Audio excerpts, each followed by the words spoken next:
여러분 안녕하십니까? C채널 뉴스입니다. 나 환자들을 위해 헌신을 다하고 신앙의 절개를 지키다 순교한 사랑의 원자탄 고 손양원 목사가 95년 만에 졸업장을 받았습니다. 손 목사의 배움과 독립을 향한 열정을 재조명하는 새로운 계기가 됐습니다. 이인창 기자의 보도입니다. 졸업생과 졸업을 축하하는 가족들로 가득 찬 중동고등학교 강당에 82살의 할머니가 연단에 올랐습니다. 사랑의 원자탄으로 잘 알려진 순교자 고 손양원 목사의 장녀 손동희 권사가 아버지를 대신해 95년 만에 졸업장을 받기 위해서입니다. 손 권사는 1950년 6.25 전쟁 당시 공산당에 의해 순교한 아버지 손양원 목사를 떠올리며 감격스러워했습니다.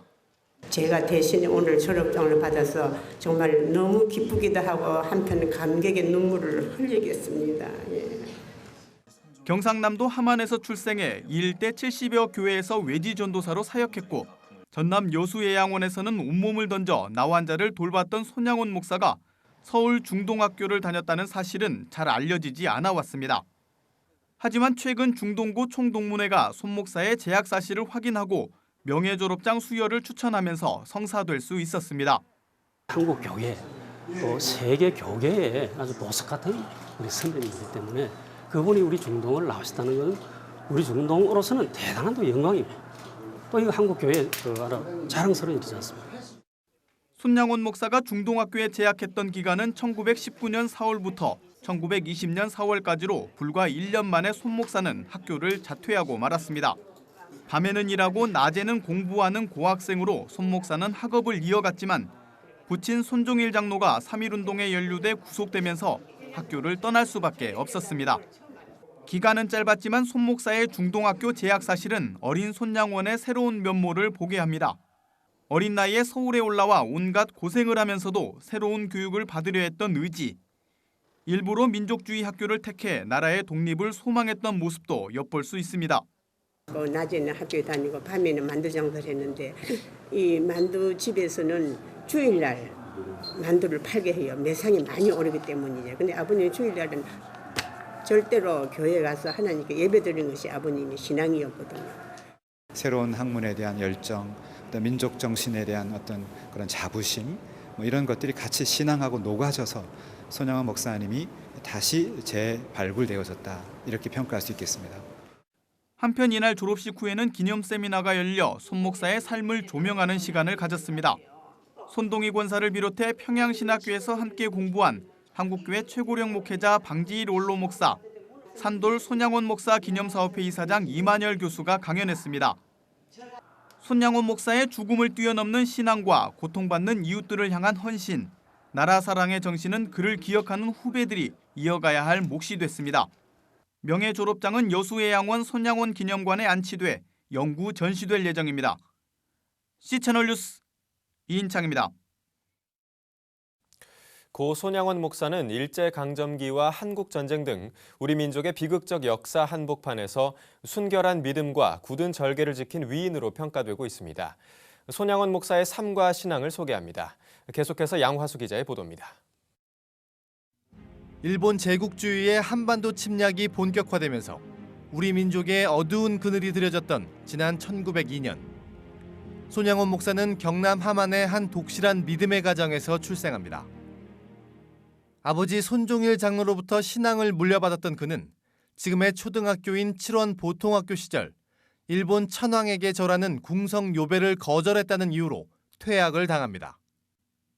1938년 평양 장로회 신학교를 졸업하고 본격적인 목회의 길에 접어든 손 목사는 한센병 환자들이 1000여 명 이상 요양하던 여수 애양원 교회에서 사역을 하게 됩니다.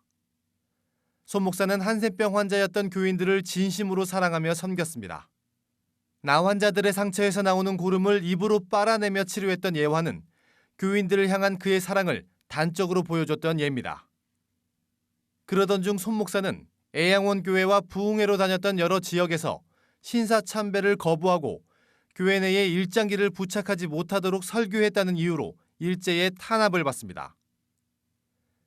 오직 하나님만을 섬겨야 하는 기독교인들에게 일제 신사참배는 우상숭배에 해당한다고 외친 손 목사. 일제는 그를 5년 동안 감옥에 가두고 모진 핍박과 고문을 자행합니다. 1945년 해방 이후 국토가 남북으로 나뉘고 우리 민족이 치열한 이념 갈등에 사로잡혔던 그때 여수에서 일부 좌익 세력과 정부군이 충돌한 여순 사건이 발생하게 됩니다. 이 과정에서 당시 중학생이던 손 목사의 두 아들 동인과 동신은 기독교 신자라는 이유만으로 좌익 청년단체에 끌려가 순교를 당합니다. 애양원에서 치러진 두 아들의 장례 예배에서 손 목사는 아들을 죽인 청년을 용서하고 그를 양자로 삼겠다는 발표를 합니다. 이후 손 목사는 두 아들을 죽인 청년 안재선이 정부군에 사로잡히자 그의 구명운동을 벌여 신병을 인도받고 마침내 양아들로 삼았습니다. 이 일로 손 목사는 사랑의 원자탄이라는 별명을 얻게 됩니다. 한국전쟁이 발발하고 여수까지 내려와 주둔해 있던 북한군은 전세가 불리해지자 북으로 퇴각하면서 기독교인들을 학살했습니다. 교인들을 지키기 위해 앞장섰던 손 목사도 그들의 손에 마침내 순교를 당하게 됩니다.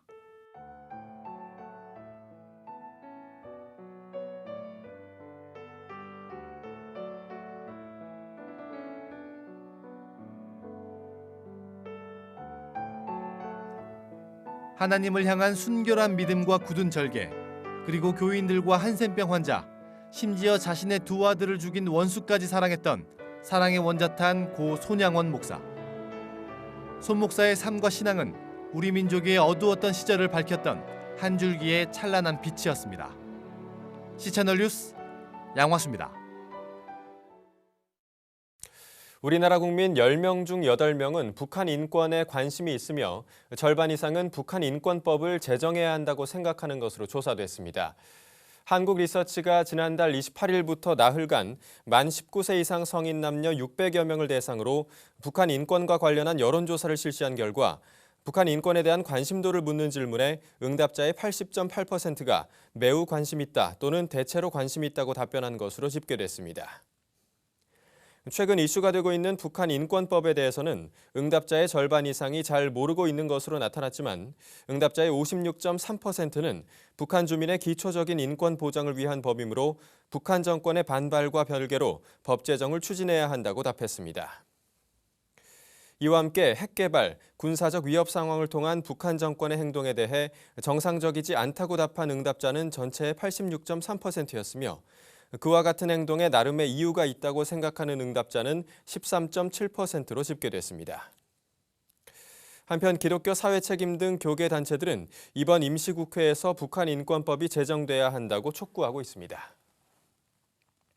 전 세계에 선교사를 파송하고 후원하고 있는 방파선교회가 제39회 정기총회를 열고 동부제일교회 임은빈 목사를 20대 회장으로 선출했습니다. 예배에서 노량진교회 리민식 원로 목사는 하나님의 명령으로 광해로 내려가 복음을 전한 초대교회 빌립 집사처럼 우리도 세상이라는 광해에 나가서 하나님이 주도하시는 선교에 전념해야 한다고 전했습니다. 신임 회장으로 선출된 동부제일교회 임은빈 목사는 부족하지만 많은 분들의 기도와 도움으로 방파선교회를 이끌어가고자 한다며 소감을 밝혔습니다. 직전 회장 최내화 장로는 한 회기 동안 협력해주신 모든 분들에게 감사하다며 방파선교회가 주님의 뜻에 합당한 선교회가 될 것을 믿는다고 전했습니다. 방파선교회는 현재 러시아, 이란, 카자흐스탄, 볼리비아, 탄자니아 등 전 세계의 파송 선교사 19가정과 협력 선교사 22가정을 파송하고 후원하고 있습니다. 한편 방파선교회는 지난 1974년 방글라데시에서 선교를 시작하고 이후 파키스탄에서도 선교 활동을 펼친 고 정성균 선교사를 후원하기 위한 모임에서부터 시작됐습니다.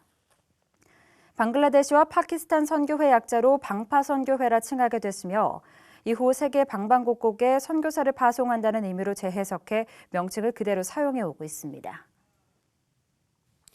기독교대한감리회 임준택 감독회장 직무대행이 기자회견을 열고 더 이상의 법적 소송을 중단하고 감리교의 회복을 위해 협력하자고 강조했습니다. 임 직무대행은 최근 원로 감독들과 모임을 갖고 의견을 청취했다며 현재 법원에서 진행 중인 가처분 항고와 장병선 목사의 가처분 소송 결과에 승복하고 소송 당사자들은 더 이상 법정 소송을 이어가지 말았으면 좋겠다는 뜻을 전달받았다고 밝혔습니다. 이는 전용재 목사가 고법에 항고 중인 총특제 판결 무효 가처분 항고의 결과와 임준택 직무대행의 자격 시비에 대한 장병선 목사의 가처분 신청 결과를 수용하라는 원로 감독들의 권고로 해석됩니다. 임 직무대행은 이러한 권고를 존중하며 자신의 자격 시비에 대한 법원의 판결에 승복하고 이후 추가적인 소송은 진행하지 않겠다고 밝혔습니다.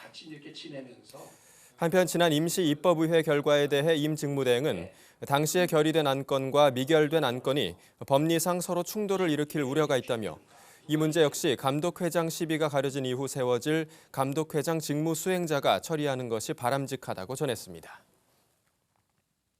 한국 YWCA 연합회가 2014년 정기총회를 개최하고 앞으로 2년간 연합회가 전개할 6대 정책에 따른 사업 세부 계획을 결의했습니다. 전국 52개 지역회원 YWCA 대표들과 연합회 실행위원 등 190여 명이 참석한 가운데 YWCA는 탈핵과 평화통일, 청소년운동, 성인지정책, 여성폭력 예방, 돌봄 노동권 확보 등 6개 과제에 따른 세부 사업계획과 예산을 승인했습니다. 2014년 한국 YWCA의 주력 사업은 지난해에 이어 탈핵운동으로 탈핵 에너지 정책 수립과 방사능 오염 먹거리 대처, 방사능 안전 공공급식을 위한 지역조례 제정운동, 불의 날 캠페인 등을 적극적으로 펼칠 예정입니다. 또 6대 사업계획 추진 과제는 전국 52개 회원 YWCA 지역으로 확산시켜 지역 현실에 맞는 특화된 운동으로 전개한다는 계획입니다. 한편 한국 YWCA 연합회 제44대 회장에는 차경혜 회장이 연임하는 것으로 결정됐고 제1부회장에는 이명애 실행위원, 제2부회장에는 한영수 실행위원이 선출됐습니다.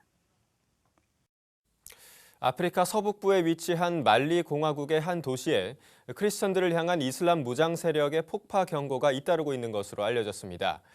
오픈도어 선교회는 말리 북부 지방의 한 도시에 거주하는 기독교인들이 지난달 폭파 경고를 받았다며 그들은 이미 이슬람 무장 세력에 의해 교회를 약탈당해 학교 교실에서 예배를 드리고 있던 상황이었다고 밝혔습니다. 현지 순찰대는 예배가 열린 학교 근처에서 폭발물을 발견한 것으로 알려졌으며 프랑스군이 폭발 장치를 안전하게 제거한 것으로 전해졌습니다.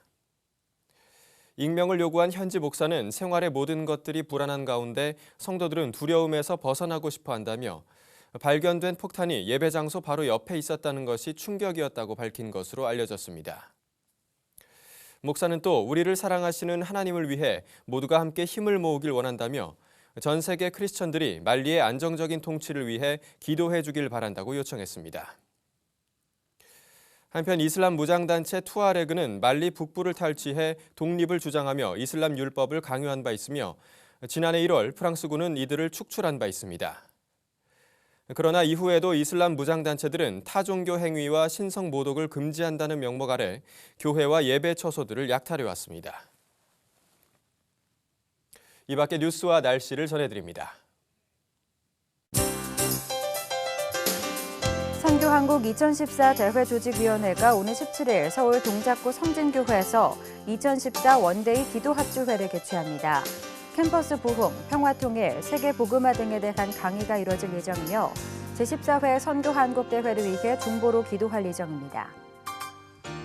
국제사랑재단이 사순절 기간 동안 북한 결식 어린이 한 생명 살리기 캠페인을 펼칠 예정입니다. 북한의 식량난에 대한 국민적 관심을 불러일으키고 끼니를 굶고 있는 북한 어린이에게 분유 등을 제공하기 위한 모금 캠페인이 함께 진행될 계획입니다. 한국신학대학 총장협의회가 지난 5일 정기총회를 열고 새 회장에 유석성 서울신대 총장을 만장일치로 선출했습니다. 유신임 회장은 대학 구조조정이라는 위기 상황에 놓인 신학대를 지켜내고 사랑의 실천이라는 시대적 과제 이행에 힘쓰겠다고 밝혔습니다. 양촌치유센터가 오는 17일부터 22일까지 제3기 햇살마을 청소년 치유학교를 개최합니다. 센터 원장 김종주 장로는 국민의 6.7%가 4대 중독으로 고생하고 있다며 특히 청소년들이 인터넷과 게임, 스마트폰 등에 탐닉하고 있는 것이 안타까워 프로그램을 마련했다고 밝혔습니다. 날씨입니다. 날씨가 더 포근해지겠습니다. 서울의 기온이 7도까지 오르면서 초봄 날씨를 보이겠는데요. 다만 영동 지방은 폭설이 예상돼 눈에 대한 대비를 철저히 하셔야겠습니다. 그 밖의 지방은 건조한 가운데 구름이 많이 끼겠습니다. 아침 기온은 서울 영하 3도, 광주 영하 1도를 기록하겠습니다. 낮 최고 기온은 서울 7도, 부산은 8도까지 오르겠습니다. 바다의 물결은 제주도와 동해 전해상에서 1.5에서 4m로 매우 높게 일겠습니다. 주간 날씨입니다. 오는 주말에는 눈 소식이 있습니다. 토요일에는 전국에 눈이나 비가 내리겠고 강원도 영동에서는 다음 주 월요일까지 눈이 계속되겠습니다. 일제의 신사참배를 거부하고 공산당에 순교당하신 사랑의 원자탄 고 손양원 목사님이 95년 만에 졸업장을 받았습니다. 참 감격스러운 일이 아닐 수 없는데요. 일본의 역사 왜곡과 국내 일부 역사 교과서 문제가 논란을 빚고 있는데요. 아픔의 시절을 굳은 믿음과 애국심으로 지켜오셨던 신앙의 선배에 대해 제대로 된 평가가 이루어진 것 같아 더욱 뜻깊었습니다. 뉴스를 마칩니다. 시청해주신 여러분 고맙습니다.